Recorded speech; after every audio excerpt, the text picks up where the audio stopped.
Baik, Assalamualaikum warahmatullahi ta'ala wabarakatuh.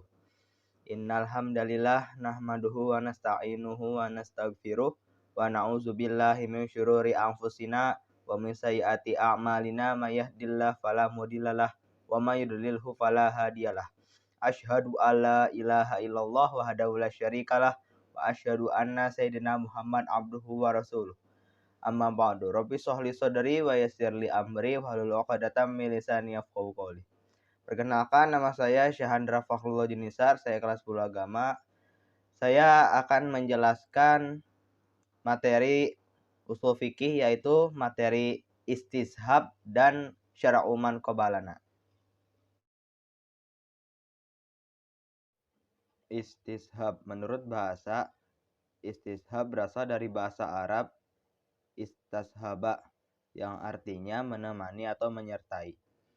Menurut Ibnu Asy-Syaukani, istishab adalah apa yang telah berlaku secara tetap pada masa lalu, pada prinsipnya berlaku juga pada masa selanjutnya.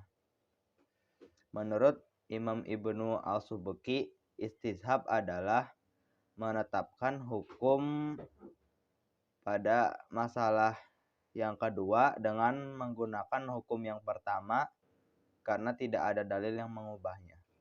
Menurut istilah, istishab adalah menetapkan hukum syara' atas sesuatu yang didasarkan pada hukum sebelumnya sampai ada dalil yang mengubahnya.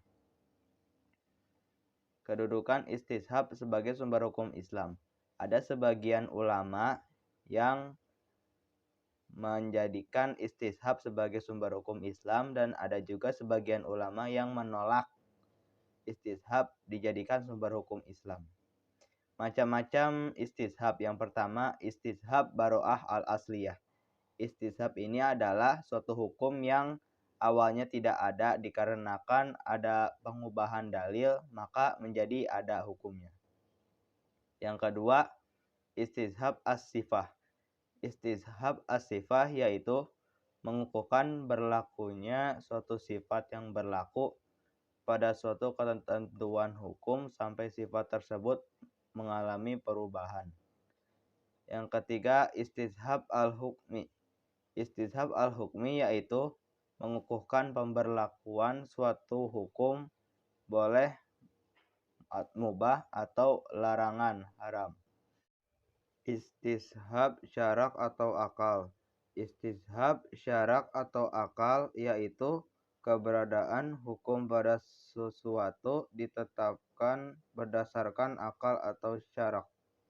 Contoh dari istishab adalah boleh menggunakan wudu zuhur untuk sholat asar. Itu boleh, kecuali jika ada pengubahan hukum. Misalkan wudu zuhur itu terkena apa-apa yang membatalkan wudu, maka harus wudu lagi untuk mengerjakan sholat asar.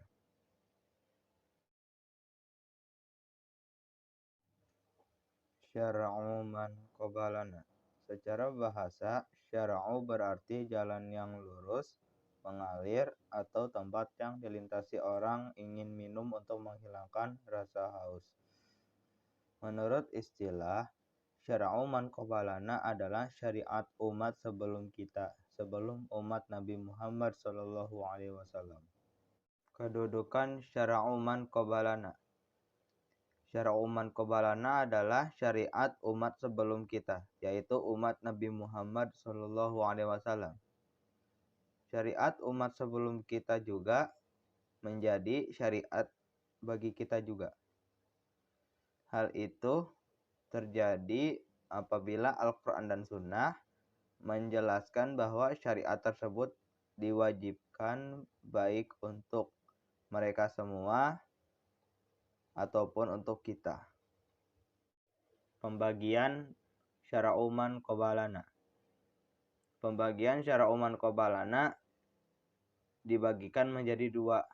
Yang pertama, syariat yang ditetapkan pada masa umat Nabi terdahulu sebelum Nabi Muhammad Shallallahu Alaihi Wasallam, akan tetapi ditetapkan pula kepada umat Nabi Muhammad Shallallahu Alaihi Wasallam.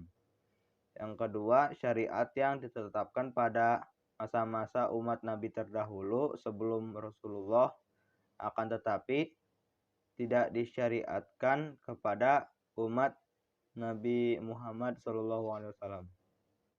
Hanya ini yang bisa dapat saya sampaikan. Apabila ada kekurangan atau kesalahan, mohon dimaafkan. Wabillahi taufik wal hidayah. Wassalamualaikum warahmatullahi wabarakatuh.